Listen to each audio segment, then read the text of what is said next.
Fire Lieutenant Jose Fabicon,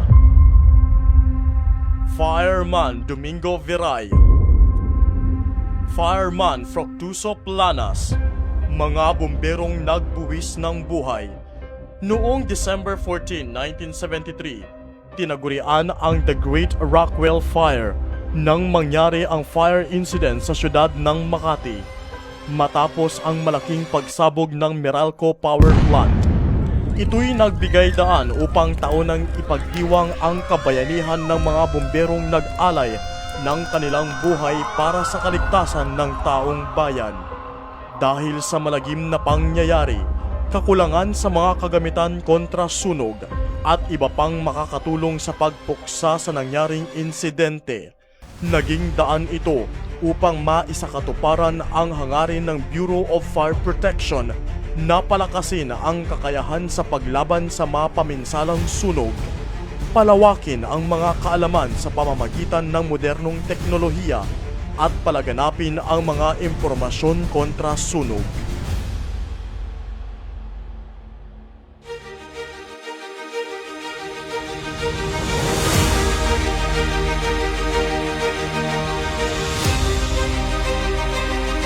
At ngayon, ating bigyang pansin ang tagumpay at kagalingan na nakamit ng Bureau of Fire Protection Bangsamoro Autonomous Region in Muslim Mindanao.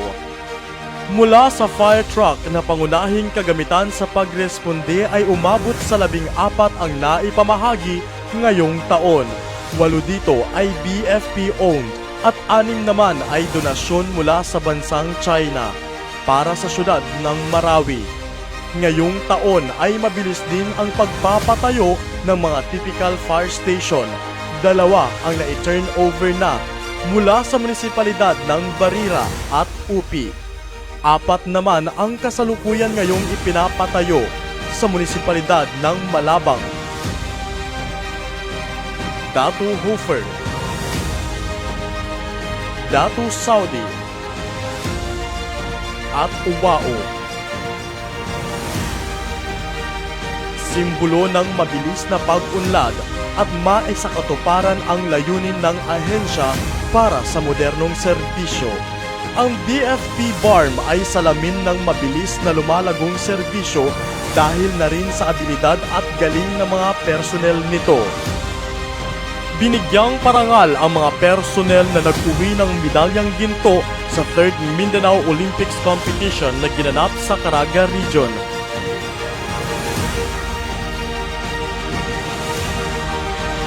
Sumunod ang pagbibigay parangal sa mga musikerong bumbero ng BFP BARM, ang Firestorm Band na 2 beses nang pinarangalan dahil sa pag-uwi ng kampyonato sa Battle of the Band sa araw ng Cotabato at CSC Anniversary.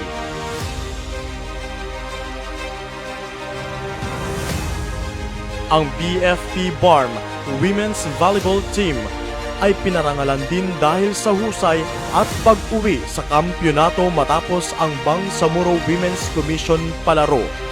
Ang Public Information Unit naman sa pangunguna ni Fire Senior Inspector Attorney Maria Estrelleta G. Lara na nasa likod ng mga matagumpay na pagsulong ng programa ng Bureau of Fire Protection BARM sa pamamagitan ng mga social media platforms na ilang beses ding naparangalan sa National Headquarters Office ng BFP.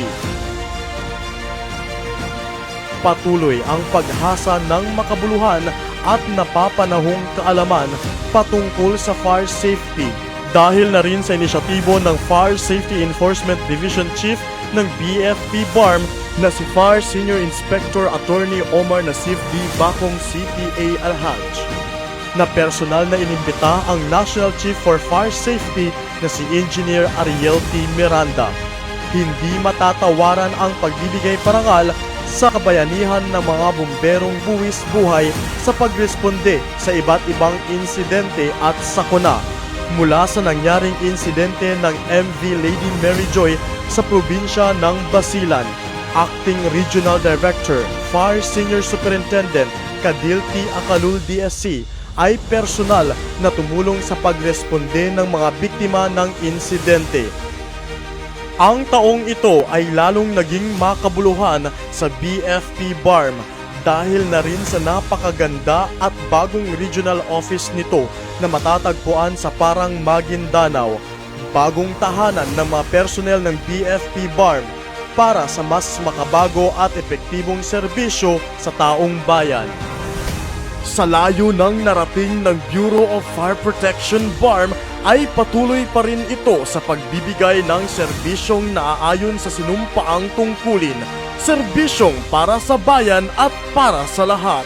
Because the Bureau of Fire Protection Bangsamoro Autonomous Region in Muslim Mindanao is strong, resilient, transparent, and committed to fire service. BFP BARM keeps you and your families away from harm.